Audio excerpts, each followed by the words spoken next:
Boots Ennis, what a great fight. You are a machine. Zayas, a little inexperienced, but you will be back. You're a great fighter. Let's make the biggest fight in boxing today. Virgil Ortiz, Boots Ennis, let's go. Congratulations, man. Talk about like that first round. Were you thinking like it's gonna end before he even gets? He could have did it the first round, but you know he gets in there and like to play around a little bit. I'll get on him sometime about playing around like that. And then in that third round, it seemed like Xander had a lot of success. I don't know if y'all better look at them tapes again. Y'all talking a lot of success. They hit him like 2 or 3 times. Yeah. Did your instructions change after? No, nothing changed. I wanted the Boots to go to the body more. You know what I mean? And use his jab more. But he was setting a lot of shots up too. You see the shots he was hitting with. You know what I mean? And I was telling him not to stay there, because every time you stay there, you hit him with a good shot. Xander grabs him. He holds him. You don't see Boots doing a hold it. You see he can outbox him too. You saw what he's doing. When he was jabbing, how many jabs he was hitting with? You know what I mean? 10 seconds. He can do that, but he loves to fight. That's why these people come to see him, man. Yeah. He put on the show, man. You know what I mean? That's why they come to pay to see him. That's different. Bam! Go home from good counter. Oh, he back on Bambi. Boots let his hands go. He let his hands, man, go right there. Then go right there. He's down. He's down on one knee. He knocks Zayas down again. He knocked him down again. It's Boots ball by knockout. It's over. It's over. Boots ball by knockout. Zayas said, I'm done. Unified champion at 154. Jaron Boots Ennis. Knockout. 3 knockouts. The fight was incredible. The third round was one of the best rounds I've ever seen in sport. Would you rather a fight Virgil or unification? You as a fan and as a promoter? Me, unification. Because that's, there's a lot of conversation right now about belts and stuff like that. I'm on the belt side, right? For me, sport is about championships, legacy, and in boxing there's no bigger legacy than belts, right? And that's what Jaron Ennis wants. He wants belts. So whether that's Josh Kelly, whether that's Fundora, he's going to want to fight the other champions before he moves up to 160. Eddie, you've worked with a few American champions, but is this the guy now that is really taking hold as the kind of fighter you've been looking for the United States? Everyone knows for so long how good he is, Sean, and he just needed these kind of opportunities. But it's the way that he fights, that's the difference. You've got guys with great IQ that come with a safety-first mentality, which, listen, it's the art of boxing, hit and don't get hit. The people in there, they don't want to watch safety first. They want to watch fights like that. Get it! What's your reaction to this knockout? Wow! That's all I can say is let's go, champ! Let's go, champ! Boots is it! Boots is it, y'all! Boots is the best. Boots is it! He it, yo! He gonna beat those guys. Yo, let's go, champ! I want my man right here! Let's go, champ! That's right! Big Brooklyn! Big Brooklyn! Big Brooklyn! Boots and Pandora. Boots and Pandora. Yeah, I like that. I like Boots. Boots versus Virgil Ortiz too? Boots. None of them can beat him. Nobody. What could Xander have done? He should have. What was not four. Right? Gave him the belts. Okay, gave him the belt. That's it. Gave him the belts. Here, son. That's right. Take that. Don't kill me. I was saying, don't kill him, Boots. Don't kill him. Don't kill him, Boots. Don't kill him, Boots. Don't kill him. You killed him, man. Y'all knew it. I was honored to walk him out his first fight. We all knew Boots was gonna be a problem, man. Boots is definitely a problem. I don't know who want to see him, but I gotta say this too. That young fella he was fighting, that young Puerto Rican he was fighting just now, he's gonna be back. He's a G. He took this fight and didn't have to, and he's just 22 years old. Bro, I love this young cat that Boots just beat. That Puerto Rican kid gonna be around a long time, and he gonna be champion again, bro. He tough, he just Xander. He just 22 years old. Man, salute to him for the way he fought, for taking this fight. Man, shout out Xander, bro. Much love for me, dog. I know you're gonna be back and you're gonna be a champion again, but Boo's just a different animal. Boo's just a different animal, dog. Taking punches, took some good punches, stood there and fought. Gotta be smarter going forward, though. Brother, nah, tonight Sanders surprised me. It was a blowout, but I gotta give it to Sanders, you know what I'm saying? I think that Sanders should have waited a little bit longer, get more experience. and you know, and then fight Boots. It was too early, you know. But I mean, if you got to give it to Xander, you got to give it to him. And he got the heart of a lion, and he'll be back. I know you said, you know, it was too early, but I mean, he did get up from the knockdowns. It seemed like he had Boots hurt, like in the third, fourth there. I mean, did you think maybe I was surprised that they let the fight go that long, you know, because I was really concerned about him getting hurt like that. But that's boxing, you know. Their corner decided to let him out. Thank God, I hope he's okay. And you know, there was times there that he could have turned it around, but I mean, tonight it was Boots' night. You know what I'm saying? Do you favor Fundora or Virgil against Boots, or is Boots? That I really don't know. I think that Fundora will be a really tough fight for, you know, for the fighter right now. What do I think? There ain't nothing to think. It's a knockout. No, but I'm saying like just of the fight, because it seemed like whatever I say, whatever I say, It's not that. It's just like he wasn't ready, man. whatever I say is not gonna benefit. Yeah, exactly. You should have. Congrats. Let's see him unified. Let's see. Well, he's unified now. Let's see him become undisputed. Good job. Are you proud of the way Xander performed? No, I give Definitely. him props. Heart of a He was like a champion. lion of heart. He showed, and his team was. They made the decision. That's it. What did you think about Boots' performance? I mean, he overcame some kind of hard spots there. Yeah, man, absolutely. I see things, though, that I think other champions in that weight class or contenders can capitalize. I'm not there yet. I'm at 147. We'll go from there, but for anybody at 154, I hope they saw what I saw tonight. So you feel that maybe Boots was a little vulnerable when you say that? I'll let the guys at that weight class answer that. Okay, Johnny Boy, I'm here with Jaron Ennis, man. Incredible fight, Boots versus Xander. What's your reaction, bro? Man, it was a great fight. They both showed their heart out. They both got hurt. Xander came back and almost knocked out Boots. Great sportsmanship from the both in the end of it. Very professional, and the sky's the limit for both of them. I think they both needed this type of fight. Absolutely. Now, Boots going into a fight with Fundora. How did that play out? Who do you like? I'm gonna go with Boots. But to be honest, I think I like to see him against Josh Kelly before I see him against Fundora. He's showing up. And what about Virgil Ortiz? That's a tough matchup too. Styles make fights, right? Styles make fights. You know, before I would have said Boots, no problem, but after seeing him being vulnerable and getting hurt, you know, now I can say, you know, Virgil has a puncher's chance. He has a puncher's chance. Say that again? You think Boots reigns supreme versus everybody? After beating Xander, yeah.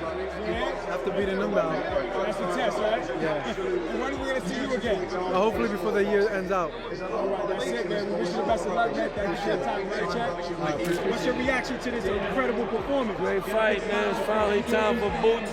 Boots is next up, man. Let him get his flowers. Let him display his talent. And let's go, baby. Absolutely, man. You walked him out. What was that feeling like walking him out?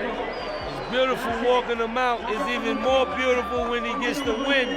So it makes you feel like your energy is, you got the right energy. Absolutely, man. And New York Knicks did it big, you know what I'm saying? I know you're happy about that. Knicks in 5, baby. You know what it is. That's it.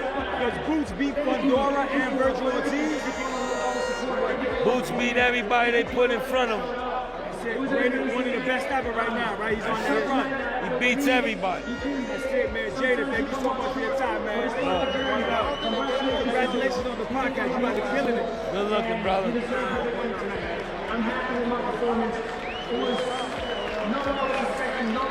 Both Jaron Boots Ennis and Xander Zayas entered Saturday night at the Barclays Center in Brooklyn undefeated and fully convinced that their perfect records would remain intact. For Jaron Ennis, this fight was never only about capturing 2 championship belts. He made it absolutely clear that if he left Brooklyn holding the WBO and WBA titles, his ultimate objective would be to become the undisputed champion. Whoever possessed the remaining belt, whether it was Sebastian Fundora, Josh Kelly, or Virgil Ortiz Jr., would immediately become the next target on his path. His message could not have been simpler: clean out the Division I opponent at a time.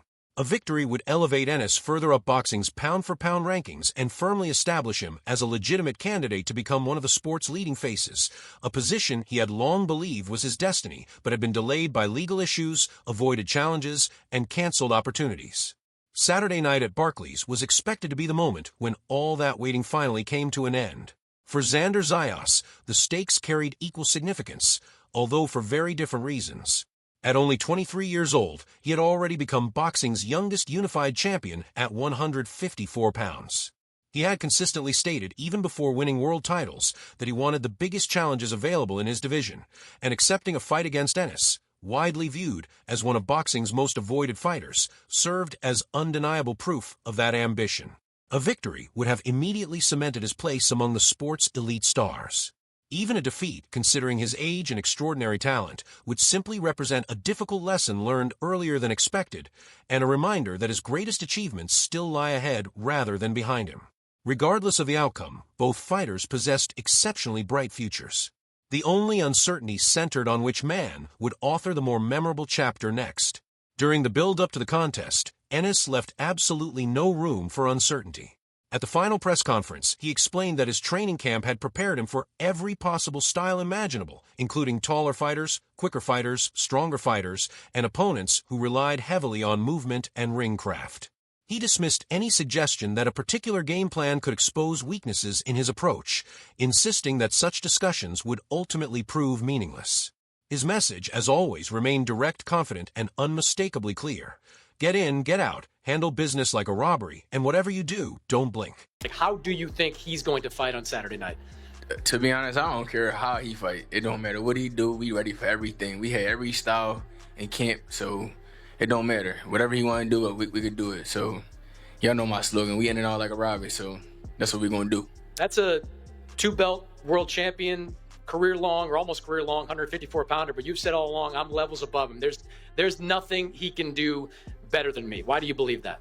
Like I said before, he's a solid fighter. You know, he's a world champion for a reason, you know, but it's just levels. You know, it's just levels, and I'm going to show come Saturday night and show my skills and my ability. I can't wait, yo. I'm trying to tell y'all, I cannot wait.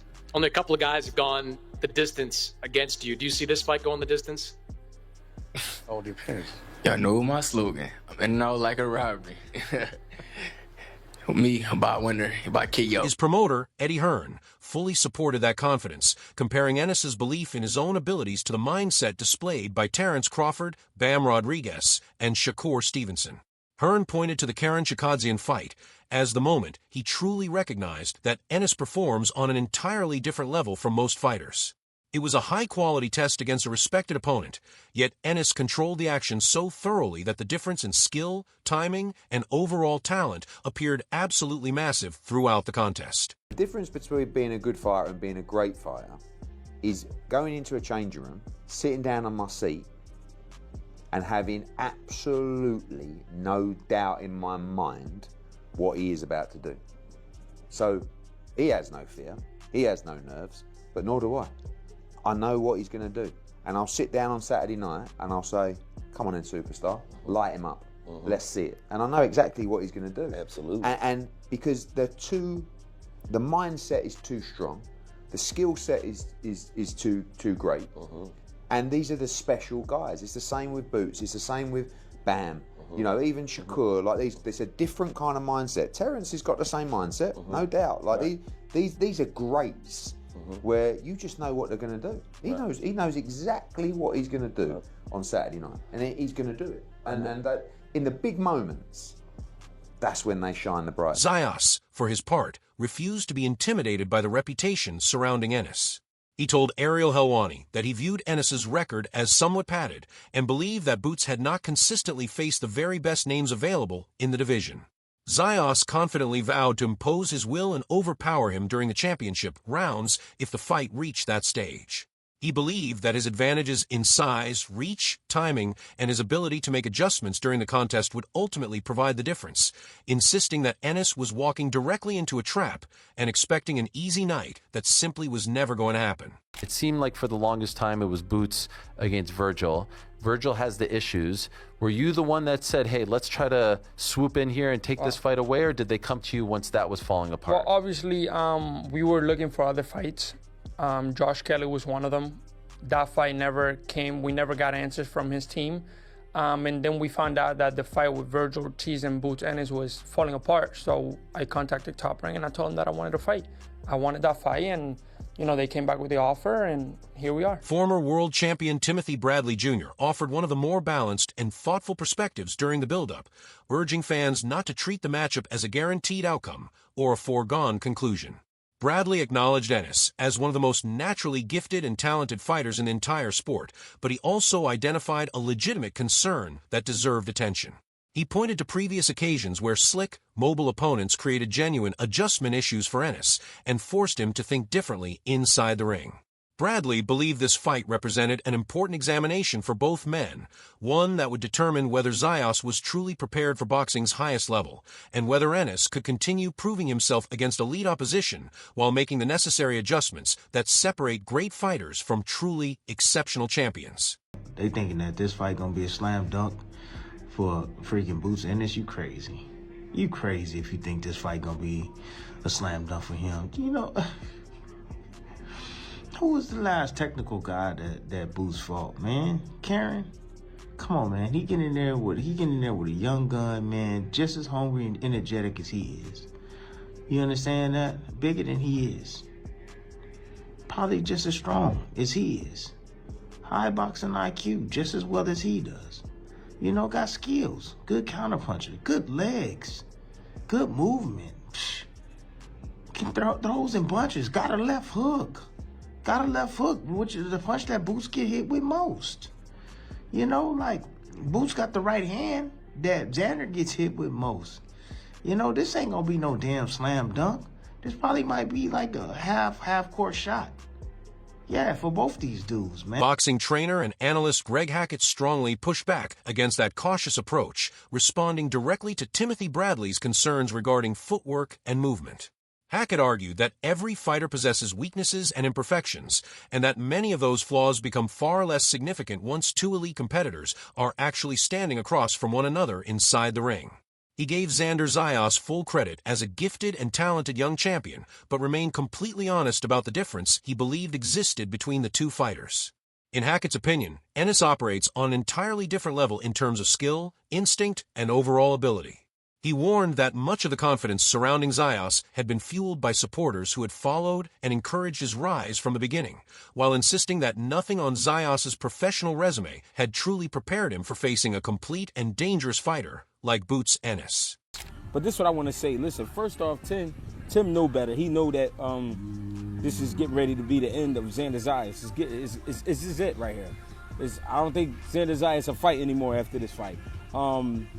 Tim Bradley, I understand, has a relationship with Top Rank, and, he got love for the dog. And I get it. You basically helped him groom his career because you was there, when he turned pro, and you here now. I want to know, for one, if you're going to be in the building, Tim. I hope you in the building. Two, every fighter has mistakes. Every fighter has things that they do wrong or they might lack on. Especially you, Tim. Especially me. You know what I'm saying? It's going to get bad for Xander. Hey, Tim, I just want to tell you, it's going to get bad for Xander because of guys like you. You know what I mean? You trying your best to make people feel comfortable, confident in Xander. And I like Xander. Guess what? I like Xander. I think he's a great fighter. But this is it for him right here. You know what I mean? So I just hope that you got your suit on that night. You know what I mean? I hope that you, matter of fact, bring some flowers too, Tim. Bring some flowers. You know what I mean? Make sure you got your suit on, man, and just get ready to pay your respects. That's all. Boots Ennis, 154-pound kingpin. You know what I'm saying? The fight will be over within 5 rounds, so you'll have time to go celebrate and do whatever it is you like to do after fights. You know what I'm saying? I don't know. Tell me how y'all feel. Emiliano Vargas offered perhaps the most tactically detailed blueprint for a potential Xander Zayas upset. While fully acknowledging Ennis's power, speed, athleticism, and remarkable versatility, Vargas believed that Zayas possessed the necessary tools to make the contest highly competitive if he remained disciplined and committed to the correct strategy. In Vargas's view, the key to success centered on sustained work to the body. He argued that consistent body punching in the early rounds could gradually slow Ennis's movement, reduce his explosiveness, and diminish his power as the fight moved into the championship rounds. By attacking the body and disrupting Ennis's natural rhythm, Zayas could potentially force his opponent into a slower, more manageable contest and create opportunities that might not otherwise exist against a fighter of Boots' caliber. I think he can win that fight. And I told, a lot of these people that if he could come real tight, like Miguel Cotto, real tight, not try to do anything crazy and work the body, I haven't seen anybody work the body on Jaron Ennis. Nobody. And look, nobody likes body shots. I don't care who you are. Oscar was dropped with a body shot against his own will, against Bernard Hopkins, like things like that. Nobody likes body shots. So I've been in there with some slick fighters like Jaron and, that are sharp and things like that. You touch that body, they start fading. They start, now they're in the inside with you. Now they can't move as much. Now they're, so just based off my experience and things like that, I think he could get the job done if he goes the body real tight like Miguel Cotto. But all respect to Xander. He has 2 belts on the line. It's only, upside for Boots Ennis, and he still took the fight. Xander still put the fight together and, called for the fight, and I have nothing but respect for him. Win, lose, or draw, you got to give a different level of respect for Xander Zayas. Sean Zittel leaned in favor of Ennis, predicting a 116-111 decision victory that could potentially include a knockdown along the way. Although he stopped short of making an absolute guarantee, he did offer one important observation. If Xander Zayas somehow managed to produce the upset, he would immediately transform into one of the biggest stars in all of boxing, elevating his profile overnight and establishing himself as one of the sport's most exciting young champions with an enormous future ahead of him. Right now, I'm picking right now Jaron Ennis by decision, but honestly, this is one I just want to see play out and see what we get. But yeah, I gotta give the edge to Ennis by decision right now. Maybe a knockdown along the way, 116, 111, something like that. But if Zayas pulls this off, a star is born. He'll instantly become one of the top 5 or so biggest stars in boxing. So that's my reasoning for it. As fight night drew closer, Jaron Boots Ennis radiated confidence ahead of his highly anticipated showdown with Xander Zayas. Ennis stated that he felt outstanding throughout training camp and believed he was in tremendous condition, fully prepared to deliver another memorable performance on the biggest stage. He promised fans that they would witness a beautiful display of boxing when he finally stepped into the ring, expressing complete faith in his preparation, abilities, and the work his team had put in leading up to the event. Just an enormous fight, brother. How are you feeling during this fight week? Feeling great, feeling tremendous. Ready to rock and roll. Can't wait. Ready to put on a beautiful show and bring home this big knockout. How does Xander compare to, how is he different from some of your past opponents?